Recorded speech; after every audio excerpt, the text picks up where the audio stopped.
And I'm waiting. And I don't, there we go. Now we're recording. So again, welcome to December Mix It Up.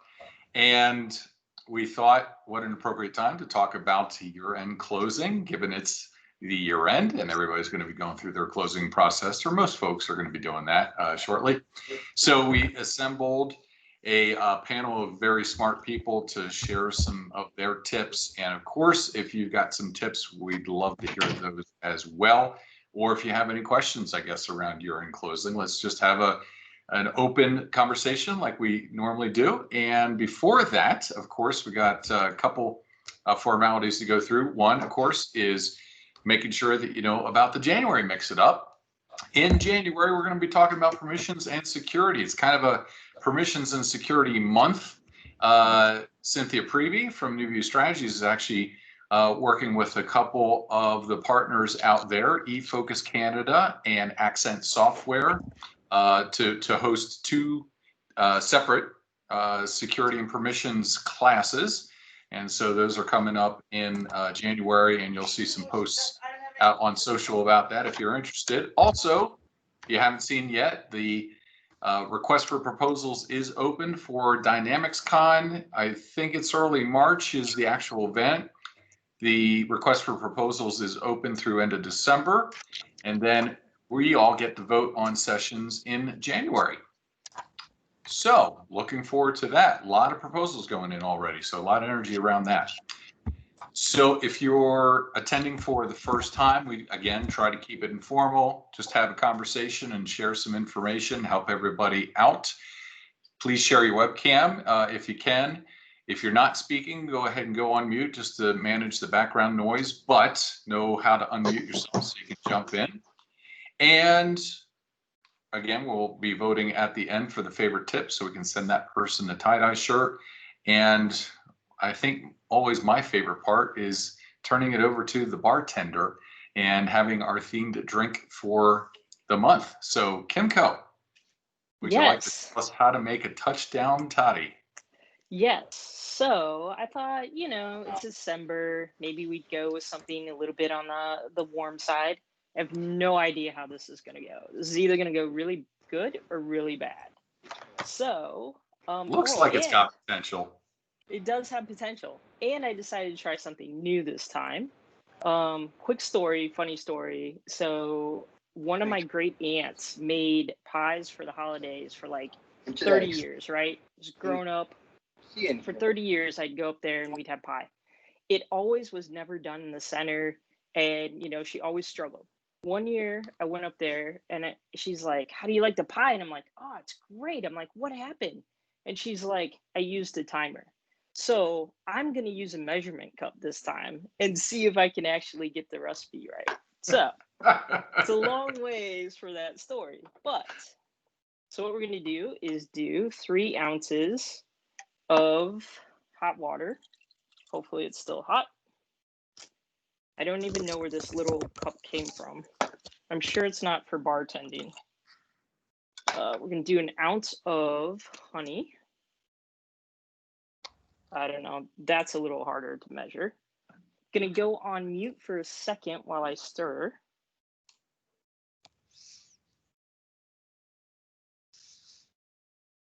Hey, Kim, in the picture, what was that floating at the top of the glass?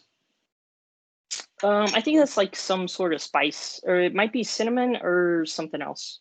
I didn't know it floated like that. I knew it wasn't a worm. It was maybe dirt. I don't think it's dirt. Maybe it's a roach. Nope, not that. The cinnamon will float. Yeah, they make like a spirit.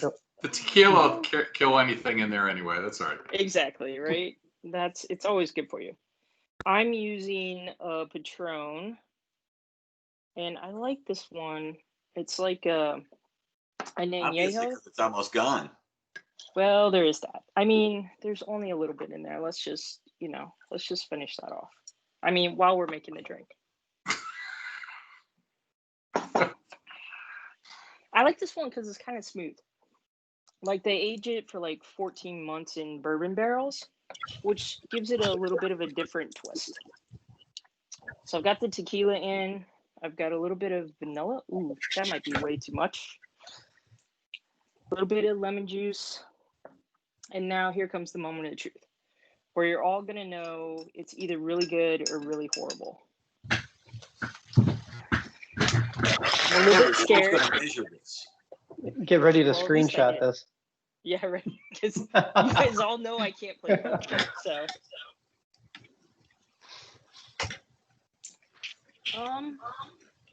It's different.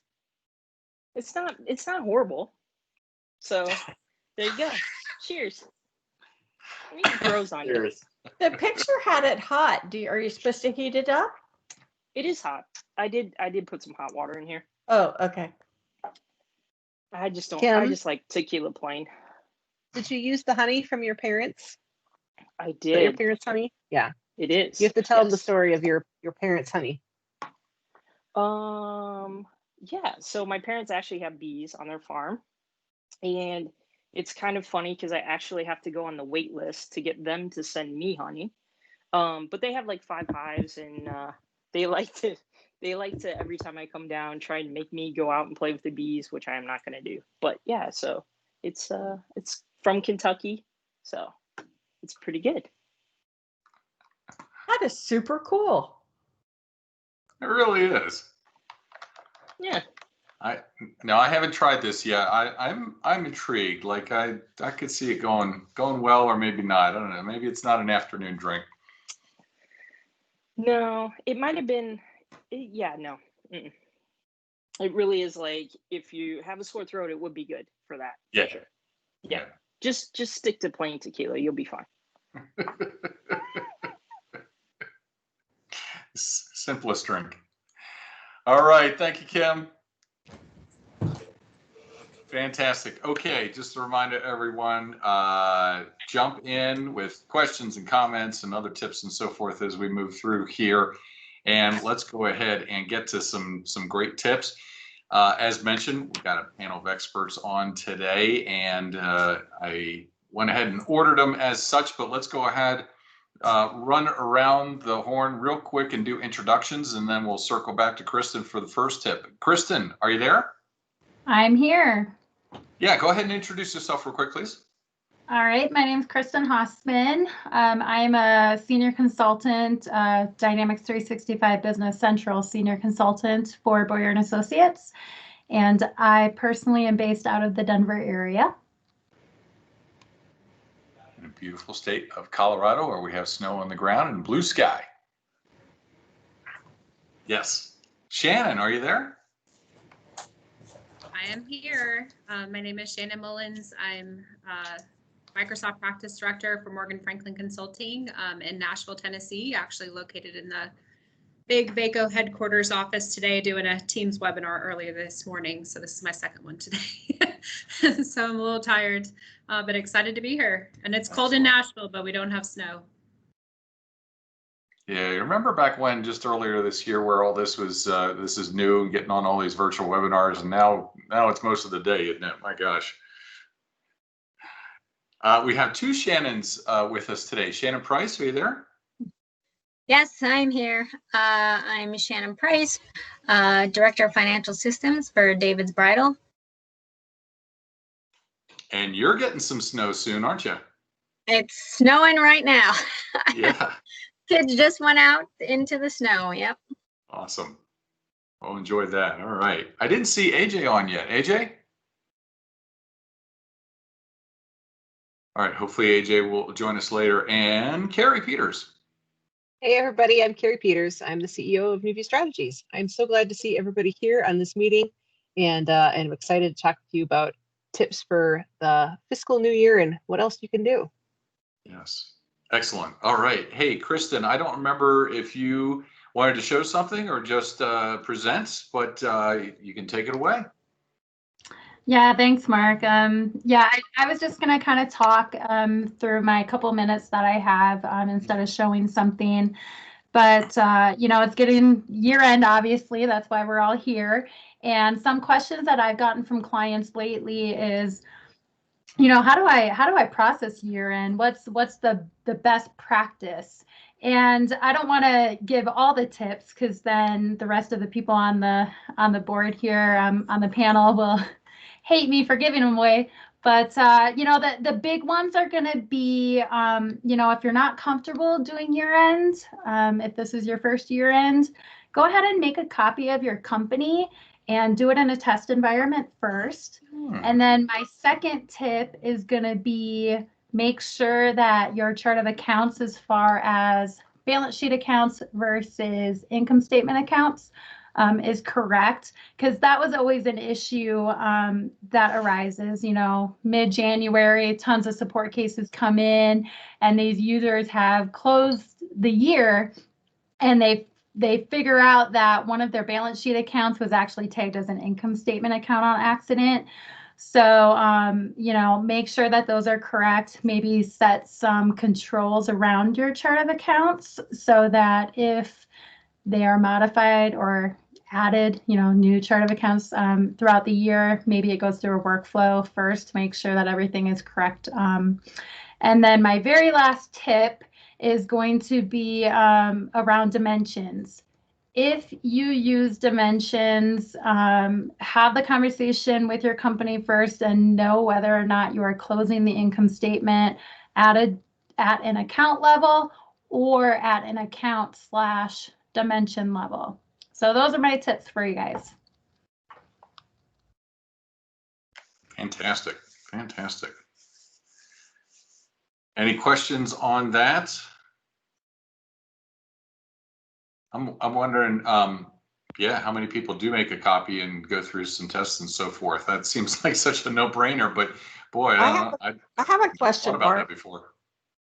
I have a question, Mark. So what happens if you close out the year and you realize that you had an account set up incorrectly? You had, let's say, a balance sheet account set up as an income statement. Kim, you don't have to. Why are you asking me this? I don't know the answer because it hasn't happened yet. Oh, okay. Well, if you follow the rules, it shouldn't happen, right? But I just was wondering what would, those are good tips, but what would happen? Does anybody know? Well, fortunately, NAV has such a great tracking process. You know the entries it made for that GL account. So you can go to that GL register that posted your closing entries.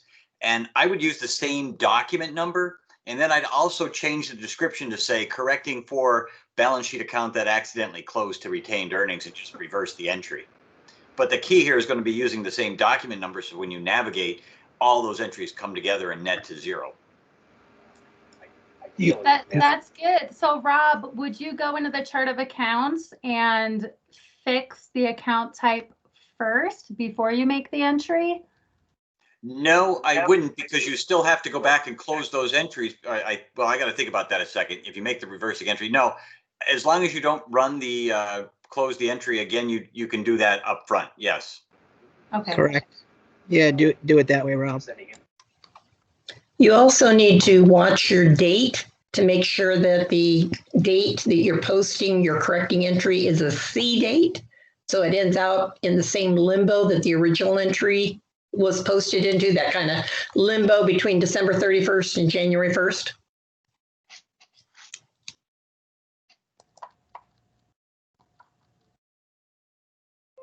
It's also going to matter whether that account that was tagged incorrectly was a balance sheet account or an income statement account.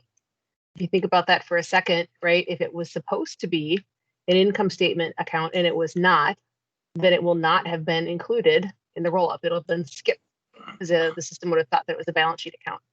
So you have to just kind of think that through about the nature of what that is before you decide on which technique to use.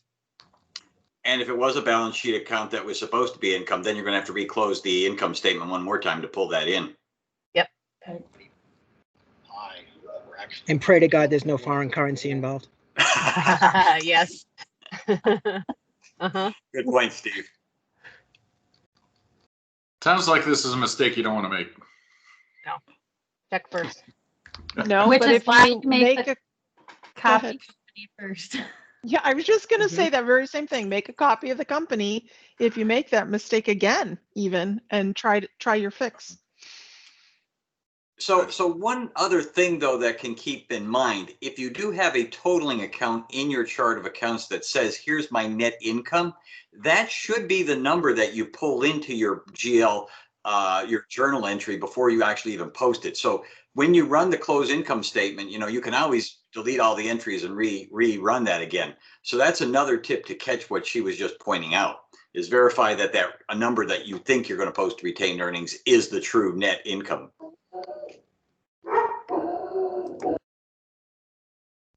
All right. Fantastic discussion. Thanks on that. All right.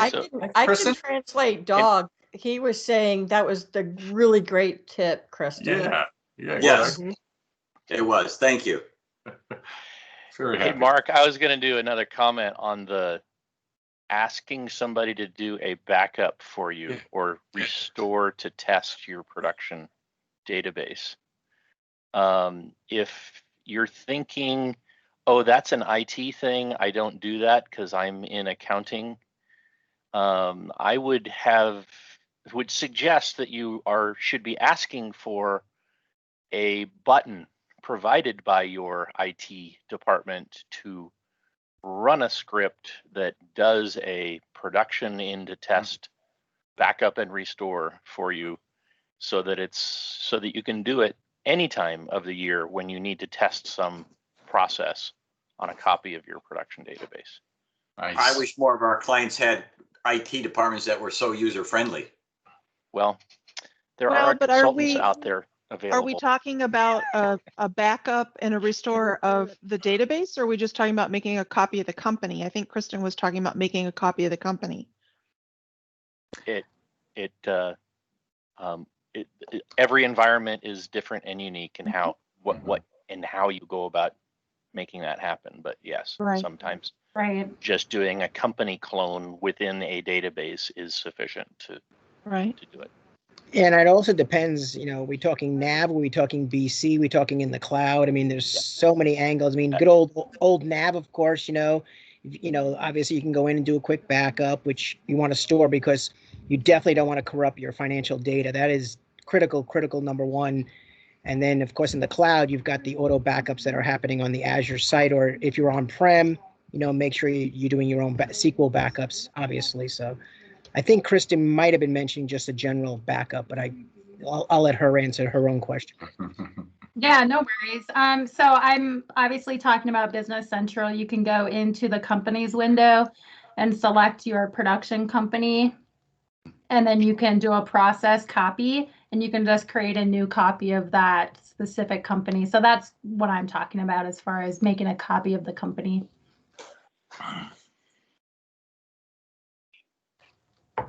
Good clarification. Thank you. Excellent. Oh, this is awesome. All right. Shannon Price, what you got for us?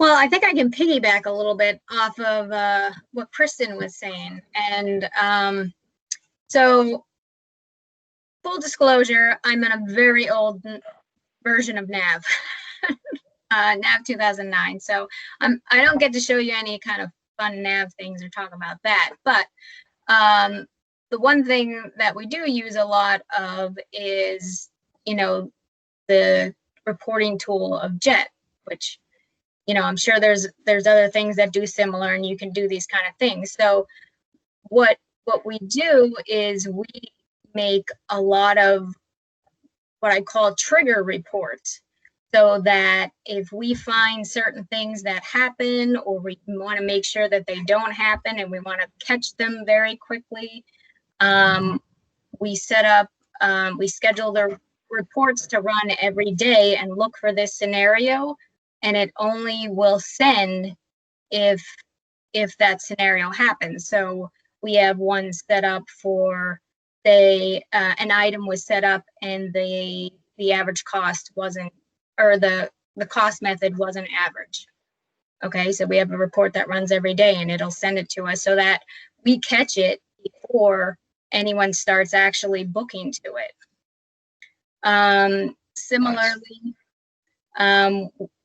so I don't know if you,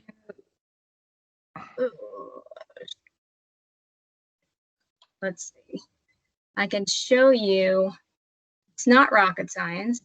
So if you see my screen now, Excellent. so it's pretty simple. So this particular report it's for the inbound queue, and it's to see if there's anything aged out there, so that IT hasn't looked at it, and I think I have it set to like 14 days. Then we have it set up that so it's pulling, and we have separate tabs for each company, and our US company, we have e-com and non-e-com. And so basically it's pulling the filters, and then over here we just have a counter, right? And then on the options tab, we just sum up those counts. And then it only puts in the address if the count is more than 0. So if the count was 0, nothing would show there. So then when you fill in your, on your email section for the JET reports, and we use the named location of email list, when it would try to send it, there'd be no emails for it to send to, so it just wouldn't send. So it makes a little user-friendly trigger report. And because someone else was saying too, yeah, we don't really have that much access to IT. I mean, I'm sure they can make fancier ones and all that, but yeah, these we can make whenever we want, as often as we want, and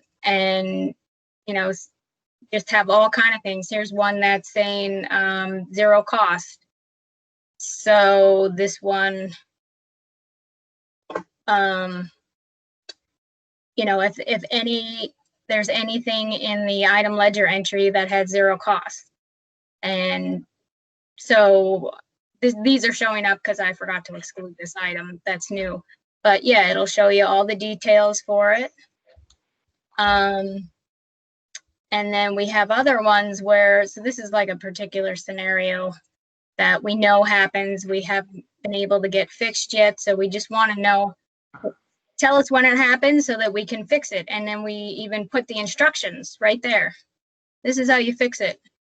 Because how often do you have where you're, you don't want to have, I don't want to have a whole bunch of like manuals that you have to go to, or like in procedures and all that stuff, because you get these emails and then you're like, oh, well, which procedure do I go to and everything? Well, just put the tab right in there and it tells you exactly what you do. And then if maybe someone leaves the company, or, a different person's doing it, or maybe this is a scenario that you haven't seen in a very long time, right?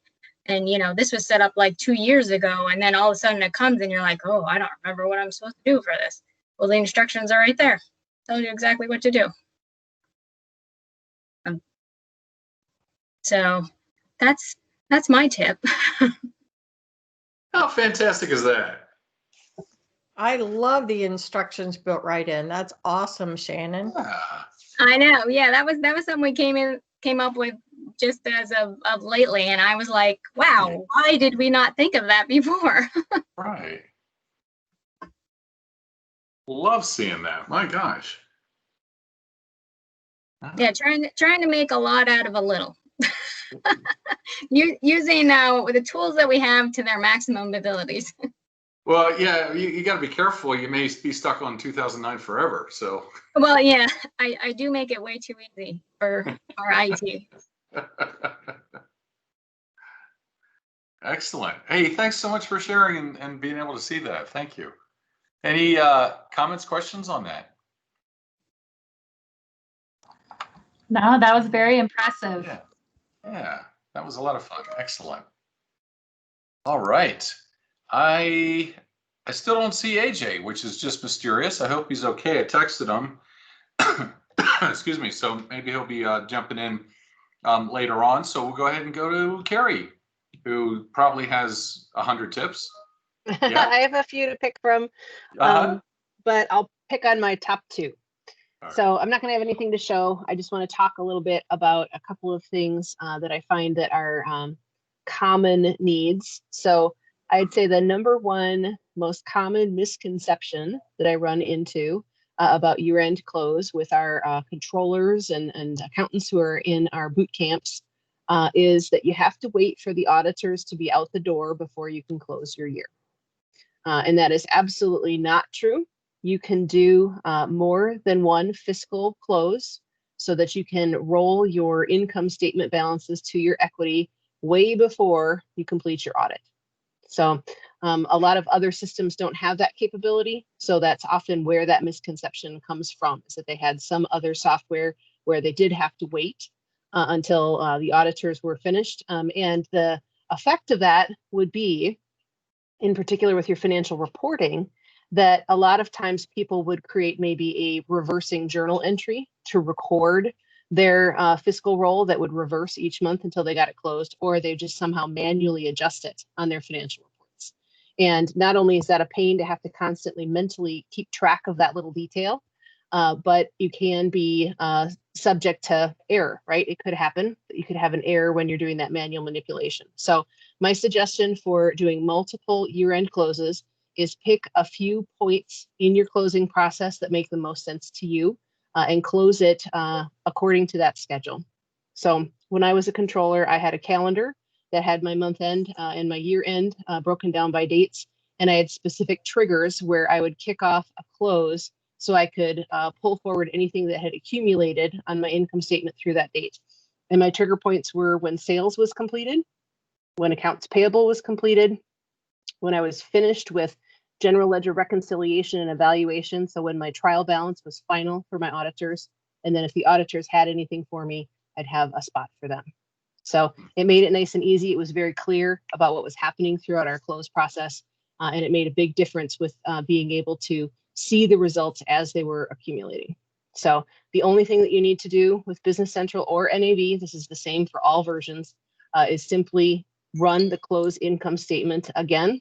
It'll pick up any entry that has not been made so far and pull it into your equity. And you have a nice audit trail that shows you exactly what to do there. And Carrie, adding on to that, the document number that you use for closing, if you use the same document number but put a suffix at the end that indicates what the reason was for that, like first close, second close or something, you can see the adjusting entries that came in from that. Right, right. Somebody else can understand why you did that if you change the description. Carrie, I have a question for you.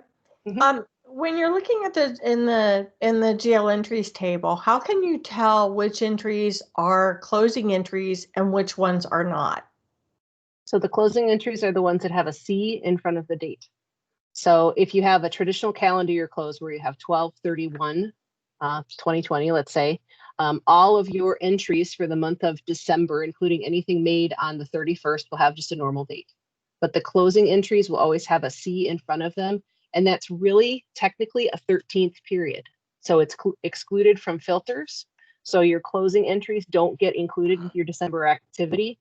It's treated separately. So you can filter on it separately and pick it up if you need to. So if you're using things like with Power BI, that's something to keep in mind if you want to eliminate those closing entries. And that would be the GL posting date field? No, the document number field. Yep. Document. Or no, I'm sorry. The posting date field. Excuse me. Posting date It'll field. put a C. And So you'd see it as C 12/31/2020. Yep. And that's in traditional NAV and BC? Correct. Since the inception of time. Yep. Awesome.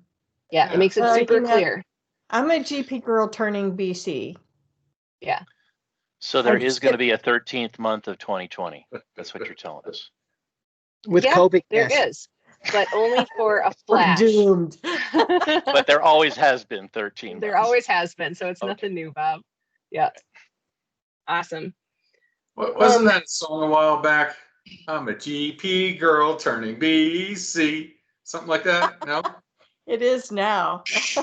I was gonna say we're queuing that one up, aren't we, Belinda? Yeah, it makes Freddie and Pervin happy, so that makes me happy. There you go. Good. That sounded better in my head. Just want people to know that.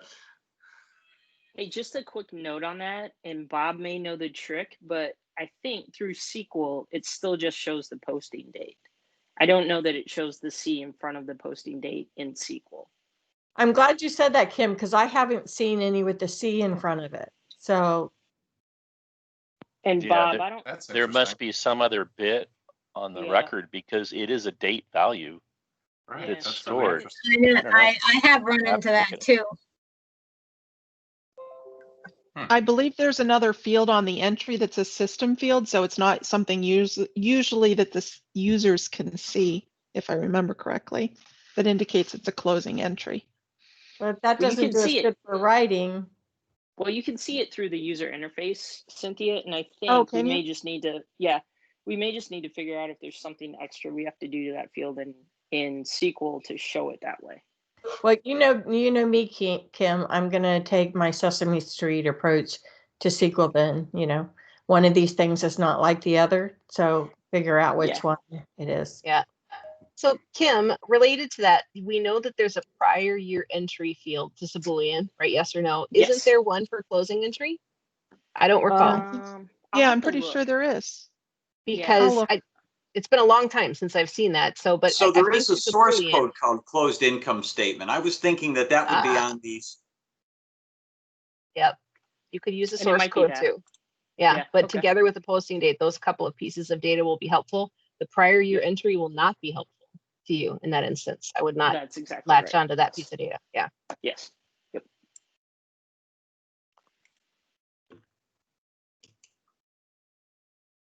Thank you. That helps a lot. Good. Excellent. Good to go, Carrie? Mm-hmm. Yeah, thank you very much. All right. Wow. Quite the range so far. Yeah, right. And Shannon Mullins promised she had plenty of tips to share. So Shannon, are you ready? I am ready. Yeah. I'm happy to share my screen. I put together some Absolutely. slides. I'll stay focused because I talk a lot, and I told Mark I go last, just in case I do talk too much. So I'll try to keep it short and simple. But I actually did mine on budgets, Business Central budgets, because it's that time of year where everyone's bugging us about budgets and how are they going to get budgets. And I'm also a GP to BC girl, 2 years converted. And so I'm still learning best tips and tricks. And so I thought I would share with you guys what I've seen. I actually presented this morning on Teams, using Teams with Business Central.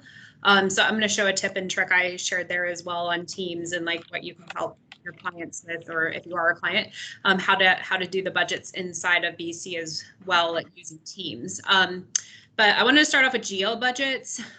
So I actually linked here to Kristen Sightboyer and Associates. There's a really good blog article on there about how to create new budgets with step-by-step instructions and just screenshots that you can use for your kind of verbiage for your end. But I thought it'd be helpful to share that link. But entering new budgets in BC is pretty simple. I mean, simple to me, I guess. And so one thing I like about it is that it is so easy to use, but it also has that Excel capability, which is fascinating to me. But while that's loading, while BC's loading, I just wanted to share with you guys on here what we did this morning in my team session that had over 350 people in it, where we were talking about how you could use Teams with Business Central, because there's this possibility of websites within Teams now. And so what I did is I actually created a 2021 budgets team. And then in here, I set up my files, and in each of the files, I have the different areas like administration. And then I have like the admin budget, and maybe you have different versions. But in here, I actually downloaded the budget and put it in here.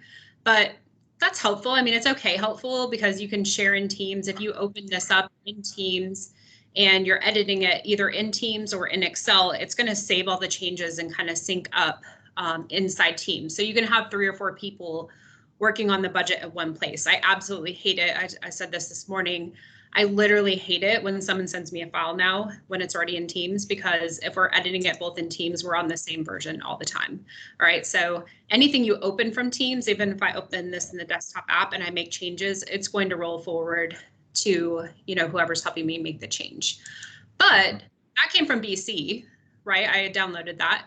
But then on this main budget page, I also went in, tricky, and took the admin budget out of BC, created the budget, just grabbed the link to the budget, and actually used this as a tab inside of BC. So if I had different budgets with dimensions, I could have different tabs across here. You know, something people complain about, especially in the cloud version, is that I can only do this per department one at a time. Super annoying. But if I have each department up here, we can kind of work together collaborating in this. But, you know, the fascinating thing about this is people are like, oh, you're linking to a website. No, I'm actually working inside BC, inside Teams. Crazy. I mean, who would have thought that you could do something like this, right? So I also was showing, you know, how you could do this with any kind of card inside BC, where you link it back into your Teams and just have some really cool back and forth there. So that's one little tip and trick. But within the budget window, all I did is I came in here and took my budget, and I just have one departmental budget for 2020. But I just went in and grabbed this full link. Okay. And I grabbed it after I came in and I actually set my filter to admin. But obviously you could do this for each page, grab your page link, and then just put that in Teams, which is pretty cool. So rather than go back and forth between here and Teams and Excel and, you know, all the things that I see people do that are so crazy, you can actually come in here and do this, which is pretty cool. So one thing I also found fascinating, you know, is that you can have multiple budgets. You can budget by dimension. You can budget by multiple dimensions in your budget, which is really a nice feature. So I know some of the competitor products charge by budgets or make budgets an extra cost. You know, BC doesn't do that. Something else I love, subledger budgets. So this was very new to me, and I thought it was really cool, where you can actually do job cost budgets, fixed asset budgets. If you budget by item, you can actually pull up your budget reports by purchases and sales, which I thought was pretty cool. So to just try that out, you can go into BC and you can actually just search. And if you do like sales budgets, you can actually get there and you'll see in here, here's your sales budgets, but you can actually go into your cost budget or item budget to kind of set up those budgets and have that roll forward to your reporting. Because that's going into a table, then you could take that table and download that to Excel, or you can actually take that and put that in Jet as well, which I'm a huge fan of Jet. Something I've done in Jet, I was going to show y'all, is we built this really cool report, and we went in here and we actually set this up inside of Jet. And what this is going to do is it's going to pull in the balance, the debits, and the credits for each and every single account and department inside the organization, which is crazy. And then in here, when it runs, every single location, every single department, and then over here in the run version, you can actually drill into each debit, credit, and balance to get that budget report. So I can send you guys this in a template so you can see what that looks like, but that's a big project we worked on, building out that budget report. So Jet, if you don't use Jet or have Jet, I highly recommend it for that reason alone. It was just so much easier to get all of that data into Jet than it was to just download it to Excel. And the last thing I just is add-on tools. So obviously Jet Reports has a Jet budget tool where you can actually budget and collaborate in Jet, have that pull into your Jet report, and then just Jet for building out your budget reports. But this is a new one, this A3 that we're heavily using, and it's really, really cool because A3 has some data modeling for FP&A where you can actually do budgets in cubes. And if you haven't seen their product yet, it's pretty cool. We just actually set up a partnership with them, but they do SQL cubes with SaaS software, and then you can actually go in and just quickly budget and pivot and forecast your data. It's really, really cool product, and it's a really cool add-on to Jet because Jet doesn't do a lot of that functionality. And then I also just have listed here Adaptive for clients who are looking for more FP&A and more advanced budgeting. Solver also has budgets and reports, and then OneStream, which we also sell and use here, which also does a lot of that budget and FP&A work. So just some cool tips and tricks of things people can add on to make it better. And that's what I have. Wow.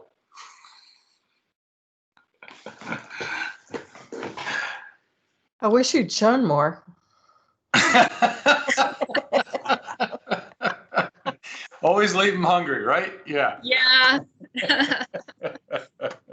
It could be its own hour-long webinar for sure, but fantastic. Well, she could do 50 in 50 minutes. That's for sure.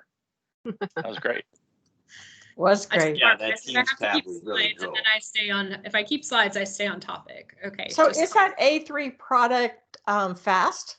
Yes, super fast. It uses SQL analysis cubes and data cubes, and so it actually grabs and extracts the data via almost like a CDS connector, brings it into SQL, does the analytics in the cubes, and then brings it back into Excel. So one problem we're running in with Jet, and I don't know who else is running into this, but when clients have massive amounts of data, some of these reports are taking quite a while to run, even with some of their more advanced functions. We're talking like 10 to 15 minutes. Their product is just very quick. So it's pretty cool. Do you have to have Jet, or can you use it without Jet? It's without Jet. It's totally sold separate. Yeah, they didn't even know about Jet, actually, those guys. I was like, well, you probably should get to know Jet and figure out who they are, because they're pretty competitive in this market. But I feel like theirs is more FP&A over just regular financial reporting and analysis. So it's pretty cool. But it's for on-prem and cloud, which I thought was nice. Hey, Shannon, is the Jet the same as it is for GP as it is for NAV? It is. I think there's more functionality for BC Nav than there is for GP. Like fast financials, that's a really cool thing that you can do in Jet, where you can actually just quickly build a financial statement in literally like 2 seconds. You select the accounts and you just drag and drop it onto an Excel report and you have a Jet report. You don't have that in GP. So it's pretty annoying because we live in both worlds still, and I'll be going to do a GP report and I'm like, dang it, I can't do that.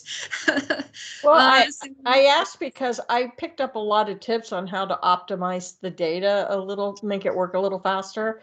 Yeah. Using GP, I don't remember it now, but I'm looking to see if any of the webinars I did on that are, if I know where they are, and I was going to put them in the link. That's a good topic, Belinda, because I don't know if anyone else has ran into this, but from what Jet's telling me, BC uses indexing a lot when it pulls data and retrieves it, especially from BC Cloud, where we didn't really have that in GP.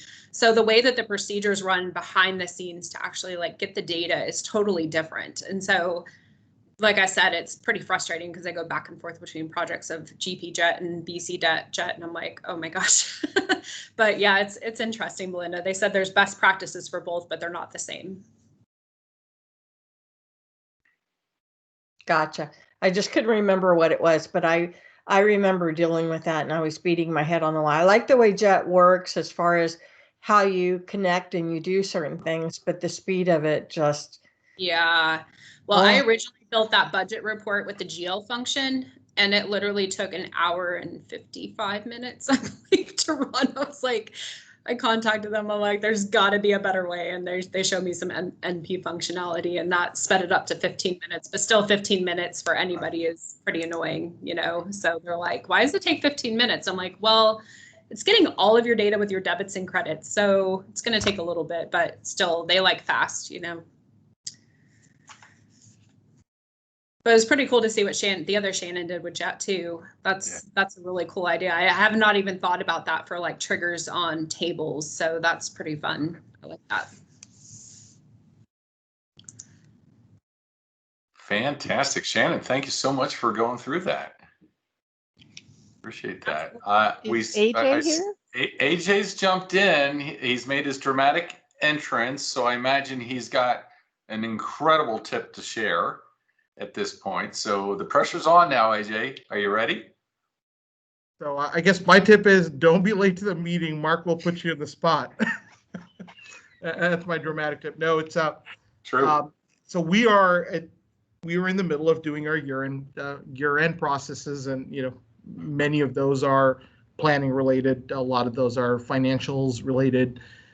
So I think I'll talk about two things that we spend some time right now, or we've spent some time this week. Last week was about changing our internal processes around projects. This year's was setting a budget, and I imagine a lot of companies are using budgets. And if you're not, I guess it's never too late to start and understand that your first budget ever is probably not going to be perfect. And so if you want to look at the economy and you want to look at your industry and say maybe things get a little bit better, let's hope for a 10% increase across the board. and you start with that 10%, or in a good year maybe 20%, and then you start finessing numbers from there. You look at certain places and go, no, there's absolutely no way, you know, this part of our business line goes up 20%. So you're starting with that 20% number, and then you're finessing and tweaking down for unrealistic numbers, whether it's on the expenses side or the revenue side, and you come up with a number, and ultimately you're going to find in 1 year where you've done a decent job, where you've done a bad job, and then you come back and you start. So I would say that this is a good point to set your first budget if you've never done that. And it can be a fun exercise. It can be a scary exercise, but do that. A second is that if you're a services type company, and we are, and a lot of other organizations are, this is a good point, an opportunity in time to go and reevaluate and look at the service rates. Now, being that this is a COVID year, and you know, businesses are having a hard time economically, probably not the best time to go increase your rates, and I'm certainly not suggesting that, but I think it is worth examining. Sometimes you have accounts that have been around for a very long time, and you have rates that have not gone up for COLA, for cost of living adjustment, and so you can at least earmark the ones that have to be revisited. There might also be certain customers that have done really well by you and have been really good with paying their bills on time and so on. And there's always opportunities to provide them incentives in the form of rate breaks for a specific period of time. So, you know, we did a little bit of that. And so I think those are probably two year-end closing tips that I would think about, just outside of the traditional financial closing activities that we have and whatnot. Very Mark, good. is that good enough to get me out of the doghouse? Well, we'll let the people decide. We'll see. All right. So for what it's worth, that is exactly what we were working on right now when we ran long, and I just we just could not get out of that one. By the time I realized I was already 20 minutes over, I'm like, at this point, I'm gonna beg for forgiveness, then seek permission, right? So, and then join the call. Hope you're still all there. Belinda said something. Yeah. Let's see. Belinda is saying, AJ, that's a horrible tip. Oh, that's just a high. Right. You show up late and you give crappy tips. I was just saying hi to you. I haven't seen you in a long time. I was just saying hi. Yep. Likewise, hello. Good to see you too. Oh, glad to have you on, of course, AJ. All right.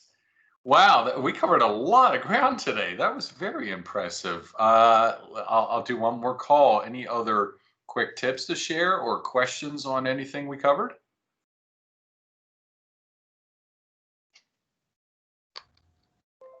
Hopefully everybody made a lot of notes. I have something that I think is more visible in Business Central than maybe in Nav, but user tasks. So if you are trying to coordinate effort amongst your finance team, let's say, you can use user tasks in Business Central to set up that and track it if you don't have some other method to do so. And users can see those actually in the users task part on their activities part on their role center. There's actually a queue there for user tasks. Excellent. I suspect there'll be some, I don't know, connection to Teams at some point along those lines as well. I think we're going to see a lot more through Teams coming forward. So excellent. All right, folks. Well, I want to remind you that we've got Mix It Up continuing in the new year, and January is on security. So I hope that you are able to join us for that. Of course, we always, as you know, record these, and we'll put those out on the Meetup group and put the link in there for you out to the YouTube channel, so you can access that, share it with your friends. If you're looking for a last minute, holiday gift, this is a great gift to give to people, right? The gift of time, and kind of half serious about that, but hopefully it can help spread the word and make some lives easier. So with that, thank you very much, everybody, for joining. I hope you're enjoying this. I put the survey link in the chat there, so please take 30 seconds. Let us know what you thought. If you have any ideas, vote for the favorite tip, and hope to see you in January. I want to wish everybody just a fantastic holiday season, a Merry Christmas. I hope that you're able to take some time to relax and still find some good things out of this year. and spend a little bit of time just recuperating, and we'll see you in January. Take care, everybody. Bye-bye. Bye, Mark. Happy Bye. holidays. Hey, Mark, check out the little conversation area. I put in a little meme.